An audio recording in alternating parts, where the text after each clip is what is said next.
Cette fille enceinte ne pouvait vivre que dans les toilettes du supermarché chaque jour. Ce n'était que lorsque toutes les lumières du centre commercial s'éteignaient qu'elle osait sortir pour bouger. Elle s'entraînait physiquement pour faire une éducation prénatale saine au bébé dans son ventre. Elle feuilletait également les magazines sur la parentalité des étagères.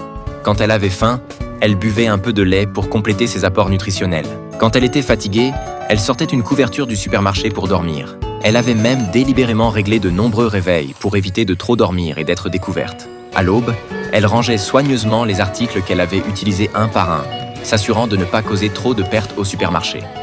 Puis elle se lavait entièrement. Enfin, avant que le personnel n'arrive pour travailler, elle se cachait dans la réserve du supermarché. Là, elle attendait que les employés du supermarché viennent prendre leur poste. À ce moment-là, elle profitait de l'inattention pour se faufiler discrètement hors du supermarché. D'habitude, elle notait les articles qu'elle avait utilisés dans le supermarché la veille, espérant qu'un jour, quand elle aurait de l'argent, elle pourrait les payer.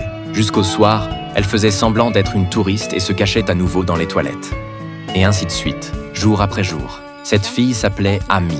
Bien qu'elle possédât une beauté incomparable, elle avait, dans un élan impulsif, résolument choisi de partir avec son premier amour pour une terre étrangère. Ayant manqué d'amour depuis l'enfance, Amy désirait ardemment fonder une famille heureuse. Elle ne pouvait donc que suivre son petit ami vers ce lointain inconnu.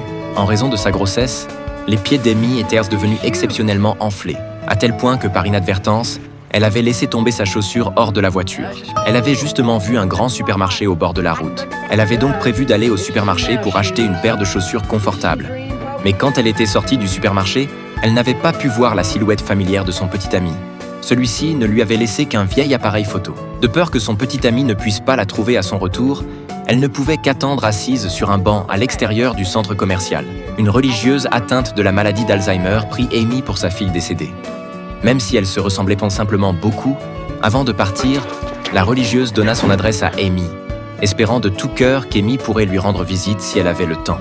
Mais Amy espérait encore que son petit ami reviendrait la chercher. Cependant, elle ignorait totalement que son petit ami avait été placé en détention pour avoir enlevé une mineure sur le chemin.